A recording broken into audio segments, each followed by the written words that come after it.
हाँ जी स्टूडेंट्स, सो ये next topic है, need of new form of LLP. मतलब हमें एलएलपी की जरूरत क्यों पड़ी? हमारे पास पार्टनरशिप था, हमारे पास कंपनी था, सो फिर ये नया कंसेप्ट क्यों लेके आए?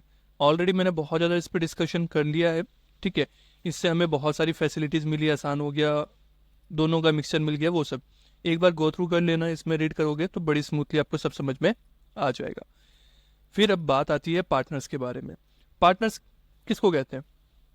पार्टनर्स मतलब एनी इंडिविजुअल और बॉडी कॉर्पोरेट में be a partner in the LLP. LLP के अंदर ना इंडिविजुअल भी बन सकते हैं और बॉडी कॉर्पोरेट भी पार्टनर बन सकती है। मतलब एलएलपी के पार्टनर में इंडिविजुअल भी हो सकता है, कंपनी भी हो सकती है, और कोई दूसरी एलएलपी भी पार्टनर बन सकती है। क्लियर है? कौन नहीं बन सकता है? Person of unsound mind, undischarged insolvent, और person who has applied for adjudicated as an insolvent, मतलब insolvent and his application is pending. मतलब इसमें ना तीन लोग नहीं बन सकते हैं। पहला, जो बेचारा माइंड से सही नहीं है, अनसाउंड माइंड का है, ठीक है, सो वो नहीं बन सकता है, क्योंकि वैसे भी कॉन्ट्रैक्ट ही नहीं कर सकता है ना वो। अनडिस्चार्ज इंसॉल्वेंट, देखो अभी यहाँ पे उन चीज़ों में मत आना कि सर यहाँ पे तो फिर बाकी सब भी आ जाने चाहिए, कि जो माइनर वाला सिचुएशन कैसे, आराम से एक एक करके देखेंगे। माइनर का देखा ना, हमेशा बेनिफिट में तो अलाउ कर ही देते हैं ना, तो यहाँ पे जो लॉ में लिखा है अभी उसको पढ़ते हैं। अनसाउंड माइंड वाला इंसॉल्वेंट पढ़ा होता ना हमने, तो इंसॉल्वेंट में क्या, यहाँ पे अनडिस्चार्ज इंसॉल्वेंट, इंसॉल्वेंट जिसको अभी माफ नहीं करा, मतलब अभी भी वो क्या है, इंसॉल्वेंट ही डिक्लेयर कर रखा है अभी उसे। जब हम उसे कह देंगे कि भाई ठीक है, आपका जो इंसॉल्वेंट वाली पोजीशन थी वो खत्म हो गई, अब आप नॉर्मल हो, तो फिर तो पार्टनर बन सकता है। बट जब तक वो इंसॉल्वेंट वाली सिचुएशन उसकी लागू है, कायम है, तब तक नहीं बन सकता है। थर्ड लेवल पे कहा है कि जिसको ना इंसॉल्वेंट के लिए उस बंदे ने क्या कर रखा है, अप्लाई कर रखा है, और अभी तक उसकी एप्लीकेशन पेंडिंग है, तो जब तक पेंडिंग है तो भी वो कॉन्ट्रैक्ट नहीं कर सकता, वो पार्टनर नहीं बन सकता है। हर एलएलपी के अंदर भी दो जने मिनिमम होने चाहिए भाई, अकेले से तो पार्टनरशिप करने से रहे आप। अगर दो से कम हो जाते हैं किसी टाइम पे तो क्या, इफ एट एनी टाइम, किसी टाइम पे number of partner is reduce below two, मतलब दो थे, एक छोड़ के चला गया, छोड़ के अंदर कैसे चला गया, भगवान जी ने बुला लिया, ठीक है सो मतलब एक की डेथ हो गई, किसी और भी रीजन से छोड़ के चला गया, अकेला बंदा बचा है, तो अभी क्या। LLP carries on business for more than 6 months, और बिजनेस क्या हो सकता है, 6 महीने तक चलाया जा सकता है। एंड ओनली पर्सन, जो बचा है, who is only partner of LLP during such time, जो अकेला इस टाइम पे बचा है, has knowledge of fact that it is carrying on business with him alone, और उसको पता है कि वो अकेला ही बिजनेस रन कर रहा है, shall be liable personally for obligation of LLP incurred during that period, वो अकेला ही उस टाइम पीरियड के लिए लाइबल होगा। अब इसमें हमारे पास जो पॉइंट्स आए उनको थोड़ा सा एक एक करके समझते हैं। आपके माइंड में भी कुछ डाउट आ गए होंगे कि सर ऐसा कैसे हो सकता है कि एक बंदा मर गया और आपको पता भी नहीं, एक छोड़ के चला गया और आपको पता भी नहीं, ऐसा भी माइंड में आया होगा। सर ये 6 मंथ्स का क्या सिचुएशन है? देखो क्या कहा गया है एलएलपी के केस में, यहाँ पे कहा है कि देखो वैसे तो मिनिमम दो जने चाहिए, दो जने पार्टनर बन गए, एक की डेथ हो गई। अब डेथ होगी तो क्या होगा कि सिंगल पार्टनर रह गया। सिंगल पार्टनर ना अपने आप में, मतलब सिंगल जब बंदा रह गया, अब उसे पार्टनर ही बोल रहे हैं क्योंकि उसकी पोजीशन पार्टनर वाली है, वो 6 महीने तक अकेले के बेस पे बिजनेस रन कर सकता है, एलएलपी रन कर सकता है। 6 महीने के अंदर अंदर कोई दूसरा पार्टनर उसे ज्वाइन कर लेता है, तो फिर तो दोबारा से दो पार्टनर बन गए, एलएलपी आगे कंटिन्यू करके रखो। अगर 6 महीने के अंदर अंदर वो किसी को ज्वाइन नहीं कर पाता है, तो क्या हो जाएगा, फिर 6 महीने बाद एलएलपी बंद हो जाएगी, ठीक है। हाँ, वो उससे पहले बंद करना चाहे तो डेफिनेटली कर सकता है, ये बाय डिफॉल्ट रूल बताया है, क्लियर। अब इस टाइम पीरियड में जब वो अकेला था इन 6 महीने में, तो इसमें इस टाइम पे जो भी अगर कोई नई लाइबिलिटी आई होगी, उसने कोई नया कॉन्ट्रैक्ट कर लिया या कुछ भी नई लाइबिलिटी आई, तो वो अकेला ही उसके लिए लायबल होगा।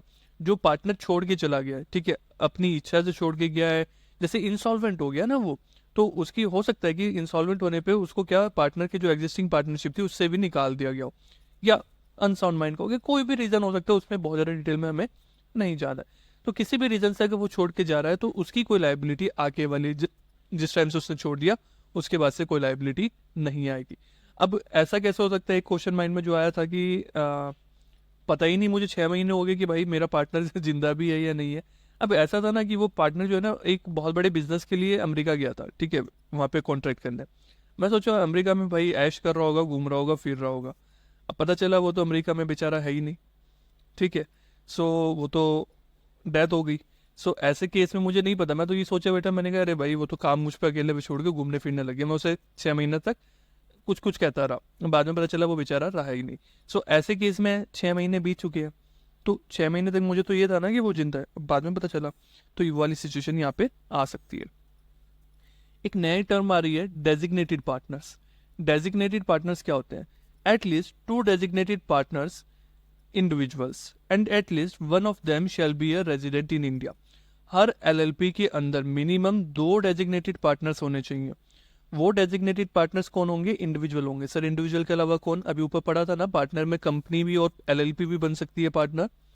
सो यहाँ पे क्या बात कही है कि सिर्फ इंडिविजुअल मिनिमम 2 डेजिग्नेटेड पार्टनर्स होने चाहिए, और वो दोनों के दोनों क्या?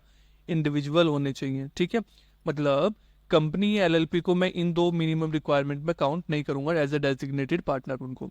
And at least one of them shall be resident in India, और इन दोनों में से कोई सा एक इंडियन होना चाहिए, रेजिडेंट इन इंडिया होना चाहिए। ठीक है ना, NRI नहीं होना चाहिए, नॉन रेजिडेंट इंडियन नहीं होना चाहिए, या फॉरनर नहीं होना चाहिए, सीधी सी बात। तो भाई ये कहा है LLP है, LLP में 2 डेजिग्नेटेड पार्टनर होने जरूरी हैं, और उनमें से एक इंडियन होना जरूरी है। डेजिग्नेटेड पार्टनर के बारे में भी पढ़ोगे ना, तो सारी की सारी रेस्पॉन्सिबिलिटी डेजिग्नेटेड पार्टनर की आती है। सो यहाँ पर एक तो पहली चीज क्या है, इंडिविजुअल का है, उन्होंने इंडिविजुअल है ताकि भाई उनसे कभी को कोई दिक्कत हो तो एक्चुअल में बात कर सको, और उनसे एक्चुअल में लायबिलिटी उनकी रेज हो सके, और उनको कोई पनिशमेंट वगैरह भी देनी हो तो प्रॉपरली दे सकते हो।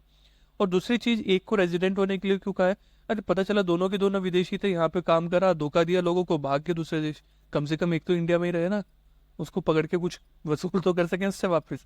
तो इस तरीके का, ठीक है, तो बहुत सारे रीजन हैं जिनके कारण ऐसा करा गया। If all partners of LLP our body corporate और LLP, अच्छा अगर क्या हो कि एक LLP के जितने भी पार्टनर है ना, वो इंडिविजुअल उनमें से कोई है ही नहीं, वो सारे के सारे या तो कंपनी है या फिर क्या है, LLP है। इन which one or more partners are individual and body corporates, या फिर एक बंदा जो है क्या है, इंडिविजुअल और एक बॉडी कॉर्पोरेट है। At least 2 individuals who are partners of such LLP or nominees of such body corporate shall act as designated partners। देखो इस वाली लाइन को अगर स्किप करोगे चलेगा। क्या कह रहे हैं,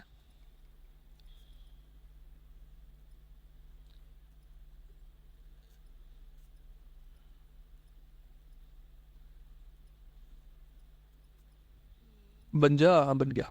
ये क्या है, LLP है। ठीक है, LLP के अंदर पार्टनर कौन कौन हो सकते हैं? एक इंसान हो सकता है, इंडिविजुअल हो सकता है, कंपनी हो सकती है, और क्या कोई दूसरी LLP इसकी पार्टनर बन सकती। ठीक है, अब इन्होंने शर्त रखी कि उसमें ना 2 डेजिग्नेटेड पार्टनर होने चाहिए। पहली बात तो इन्होंने क्या रखी है कि देखो 2 डेजिग्नेटेड पार्टनर इंडिविजुअल होने चाहिए। क्या होने चाहिए? दोनों इंडिविजुअल होने चाहिए, जिसमें से एक मिनिमम जो है वो रेजिडेंट होना चाहिए, दूसरे का कैसे ही हो कुछ कोई फर्क हमें नहीं पड़ता है। क्लियर? अब जो 2 डेजिग्नेटेड पार्टनर है ये तो ठीक है, अगर हमारे पास 2 इंडिविजुअल है ही नहीं पार्टनर में, मतलब या तो कंपनी ही 2 कंपनी ने मिलकर LLP बना दी थी, 2 LLP ने मिलकर कंपनी LLP बना ली थी, या LLP कंपनी ने मिलकर LLP बना दी थी, या एक इंडिविजुअल एक कंपनी ने। अब एक इंडिविजुअल एक कंपनी में भी तो इंडिविजुअल एक ही रह गया ना, 2 तो हो ही नहीं पाए, या एक LLP एक इंडिविजुअल, कोई भी कॉम्बिनेशन है, मतलब चलेगा किसी भी तरीके का। इन शॉर्ट मेरे पास जहाँ पे 2 इंडिविजुअल है ही नहीं, तो वहां पे क्या दिक्कत होगी? 2 इंडिविजुअल है ही नहीं। सो उस केस में क्या कहा है इन्होंने, जितने इंडिविजुअल हैं वो, अगर एक इंडिविजुअल है तो एक, प्लस LLP के पार्टनर। देखो यहां पे क्या कहा है, at least 2 individual who are partners of such LLP, मतलब या फिर आप क्या करोगे, LLP के पार्टनर। अब LLP के पार्टनर हो गए तो ठीक है, कंपनी के केस में क्या होगा?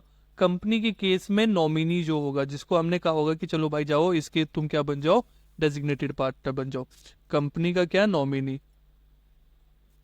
इनमें से जैसा भी जो भी कॉम्बिनेशन बनेगा वो 2 लोग क्या बन जाएंगे, डेजिग्नेटेड पार्टनर बन जाएंगे। इसके ऊपर क्वेश्चन आ जाते हैं तो ध्यान रखना।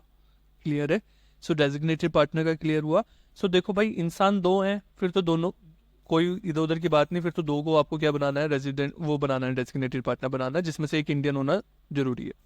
इंडियन वर्ड यूज नहीं करोगे, resident of India word use करोगे, क्योंकि टेक्निकली दोनों में बहुत ज्यादा फर्क होता है। इंडियन जैसा कोई चीज टेक्निकली लैंग्वेज में नहीं होती है। ठीक है, फिर 2 डेजिग्नेटेड पार्टनर में मैंने कहा इंडिविजुअल ही नहीं है, तो फिर मैं कहूंगा या तो इंडिविजुअल एक होगा या फिर उसमें सारे की सारी कंपनी या एलएलपी, इनका किसी भी तरह से कोई कॉम्बिनेशन बनता है। इंडिविजुअल है तो भाई उसको डेजिग्नेटेड पार्टनर बना दो, इंडिविजुअल है ही नहीं तो एलएलपी वाले में से क्या करो, उसका पार्टनर बना दो, या फिर कंपनी है तो उसके नॉमिनी को उसका क्या बना दो, डेजिग्नेटेड पार्टनर बना दो। क्लियर हुआ।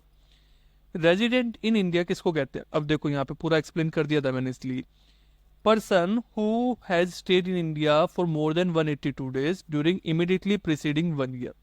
जो पिछले एक साल में 182 दिन 182 डेज से ज्यादा रहता है उसको हम क्या कहते हैं? रेजिडेंट इन इंडिया कहते हैं। अब मैं इंडियन बोलता हूं तो इंडियन को कैसे डिफाइन करोगे ना, वहां पे मुश्किल हो जाती है ना। मैंने कहा कि इंडियन बन जाएगा, तो इंडियन कोई ऐसा वर्ड नहीं है, कहीं लॉ में ऐसे एक्सप्लेन नहीं है। क्यों नहीं है? क्योंकि उसको समझना, उसको एक्सप्लेन करना मुश्किल है कि इंडियन किसको बोलूंगा। सो यहाँ पे इन्होंने इंडियन को एक तरह से रेजिडेंट इन इंडियन को क्या कहा कि 182 डेज जो रह जाता है वो क्या कहलाएगा आपका? रेजिडेंट इन इंडिया कहलाएगा। ठीक है, अब इसको मैं कैसे याद रखूँ 182 को? देखो सीधी सी बात है ना, नॉर्मल कितने होते हैं? 365 डेज होते हैं। ठीक, इसका हाफ कर दो, कितना आया? 182.5। तो बस इन्होंने छूट दे दी कि चलो एक दिन कम भी रह लोगे चलेगा। तो इन्होंने कहा कि मतलब लगभग लगभग आधा साल आप इंडिया में रहे हो तो आपको हम कह देंगे ठीक है कि आप क्या? रेजिडेंट हो। यहाँ तक ओके है, पूरा क्लियर है ये पार्टनर वाला कंसेप्ट। ठीक, चलो कैरेक्टरिस्टिक्स को नेक्स्ट उसमें कर लेते हैं क्योंकि बहुत सारे हैं, फिर वो वीडियो लेंदी हो जाएगी, तो इसको नेक्स्ट वीडियो में कवर